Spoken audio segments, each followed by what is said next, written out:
Hello and welcome to my channel, Sailorette.Plans. My name is Jessica. Thank you so much for joining me here today. And today I have a planner chat video, and if that interests you, keep watching. Hi, so we're back. I have a little bit of a topic to talk about, and that is planner slump or creative slump or being in a creative rut, if you will. I feel like I'm kind of been in and out of a creative slump or planner slump. And what that means is like you just feel stuck or you feel lack of motivation to create something. Like you don't feel inspired to create, or you just simply don't want to for whatever reason. And I feel like I've lost that spark a little bit.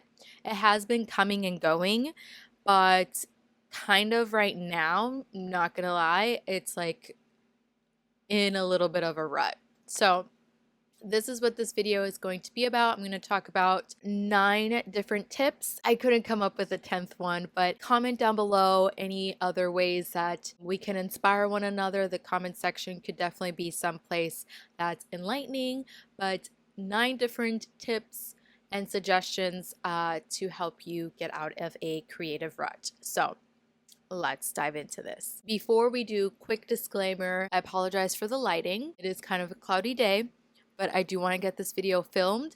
So yeah, the lighting might be going in and out because I'm using natural lighting.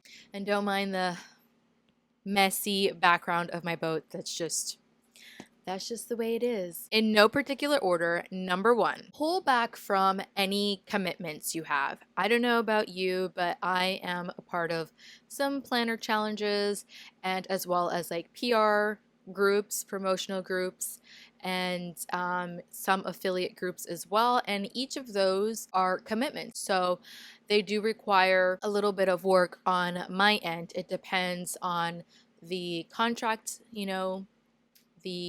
I don't want to say contract, for lack of a better word, I'm going to use the word contract, but I have, commitments. I have to post a certain amount, I have to promote a certain amount of product. So I feel like I have done more than I ever have in the past.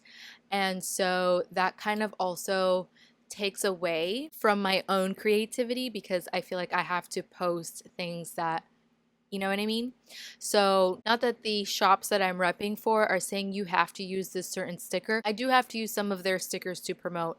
And sometimes I might just not be feeling it, or I just feel overwhelmed with the amount of commitments that I have. So, I highly suggest that when your commitments are over, because everything has a deadline, right? Just pull back and give yourself some grace. I definitely feel that as my commitment due dates are up, I will start pulling back a little bit more where I can. And so just evaluate that, assess it, and yeah, that was pretty long. So let's see how the rest of this video goes. Number 2, in no particular order, find inspiration online. So what I mean by this is on Instagram, if you have Instagram, I feel like it doesn't just have to be Instagram. It could be YouTube. It could be Pinterest.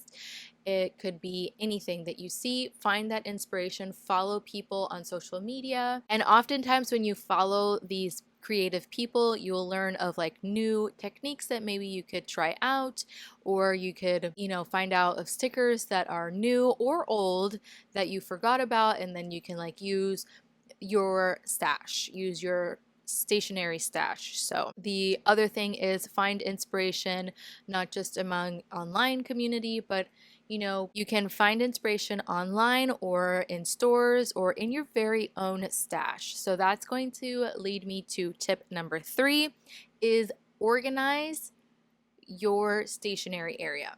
I have been currently trying to organize my area. It has been like kind of a fail, not gonna lie, because I just don't have the space. So that tells me I need to declutter.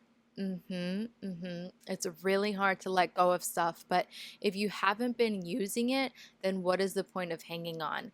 And then with it being so cluttered, then you just feel uninspired to go through and pull your stickers anyways. At least that's my case. I feel like it's well, I have a very unique situation being that I live and travel full time on this here sailboat, but and the spaces on a sailboat are all angular and curves, so it's really hard in general to store things.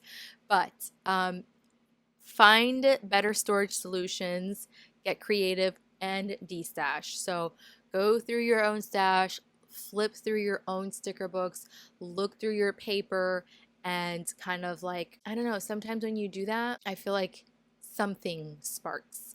And if that doesn't spark, then that leads me to number 4, try something new or buy something new. Now, I'm not saying to go crazy because I've been one to go crazy. I'm not gonna lie.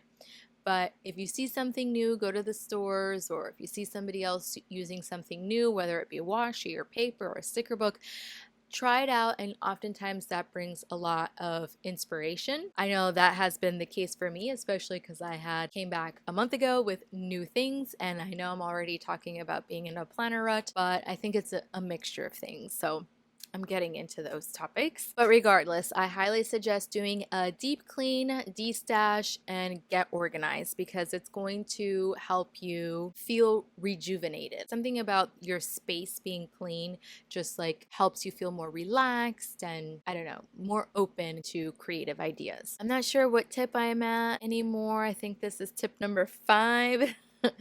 But I know that I mentioned joining some challenges. I know that if you're like lacking inspiration, if you join some challenges on Instagram specifically, they can kind of help you feel inspired. I just recently did a 7-week challenge with my friends, Practical Plans with Ray, ParabataiGFX 96, and Gabby Loves to Plan, as well as Yelly Plans.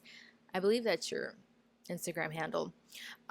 We did a travel around the world, visit all 7 wonders, and it was really fun to do that together because each of us interpreted the wonder differently. So each week was a separate wonder. The last wonder we did was the Colosseum in Rome.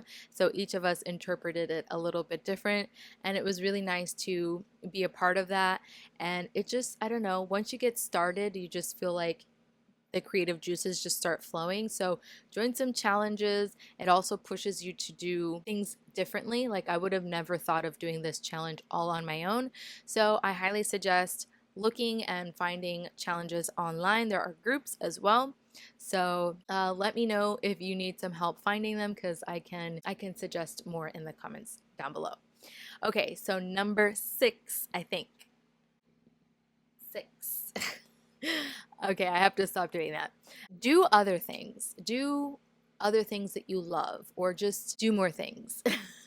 What I mean is go on a walk, go to a museum, go to an art show, call people that you love. And then that kind of like sparks inspiration, things like that. Like the things that you are doing in your life, that's kind of how I do my memory keeping, by the way, you guys. Like whatever I'm doing in my life, I incorporate it into my memory keeping planner. For example, like I have been hiking a lot more, and so I've been using a lot more outdoorsy stickers and hiking stickers and just creating spreads around that because that's what I have been doing a lot. Any sea life that I see, I try to incorporate some sea life into my spreads. So maybe talking to somebody that you love sparks an idea, or you could do a spread dedicated to the person that you love, or just like a phone related spread, which I have done as well. Like I've made using Planet Darbi retro phones. I've printed those phone stickers and made a whole spread and made like a call list of people that I would like to call more often. So things like that I feel like help spark creativity. So just doing things that you really love and just maybe recreating that in your planner can also spark some creativity. My next tip or suggestion is to carve out some time to try something new. So maybe, I don't know about you, but I've been seeing a lot of bullet journalers, especially those that are planners, getting bullet journals and then kind of not really transitioning, but using both. And it's been really amazing seeing their spreads. They've been creating Dutch doors for the first time and just trying new things. So I highly suggest trying something new, whether it be making a collage or using a new sticker book or creating Dutch doors in your bullet journal or in your planner. Hey, that could also help. And my second to last tip is to pre-plan. I do this on a monthly basis. I have several pre-planning videos on my channel, and not only do they help me look at what's in my stash, I also keep things in rotation per season in my stash, but they also help me for times like right now where I'm in a kind of a little bit of a planner rut or creative rut, and I'd already came up with these ideas. I've already gone through and flipped through my stash and sticker books and things that I have, and that's where I write the plans down. Now I do specify in my pre-plan videos that just because I wrote an idea down for that week does not mean that it is like set in stone. It is definitely subject to change depending on what happened in that week, but at least I have an idea down that I could use for the future or use it for right then and there in case I'm feeling kind of uninspired. I already have that idea and I already know which sticker books to pull because I've also written those down and kind of thought about it, gave it some thought in advance. So I highly suggest pre-planning. You can check those pre-plan videos in my description down below. Also, I do have an October one coming up very soon, so keep an eye out for that. And if you aren't already, this is the perfect time to hit the subscribe button. It is free, you guys. That is the only way that you'll know that I upload any kind of content, is if you are subscribed. 52% of you are not subscribed to my channel, so make sure that you do, please, and thank you. You can definitely check out those pre-planned videos down below. And the last thing I have to say is do it anyways. So make a spread even if you're not feeling it, and I promise you that after a while you're going to get in the groove, ideas start kind of sparking, and you're gonna feel it, and you're going to create something that you love in the end. And even if you don't love what you created in the end, at least you tried, at least you gave it a shot. You only have to look at that for the 1 week anyways, so you've got nothing to lose but try and try again. Alrighty, you guys, I hope that these tips, these planner slump tips or creative rut suggestions have helped you out. Don't forget to leave comments in the comment section down below of anything that has helped you kind of get out of the rut. And yeah, let's have a conversation in the comments. I will see you there. And you guys, if you haven't already, make sure you hit the like button. I would so appreciate it if you enjoyed it. If you want to see more videos from me, make sure you hit the big red subscribe button. It is free after all, and I hope to catch you all in the next one. Bon voyage!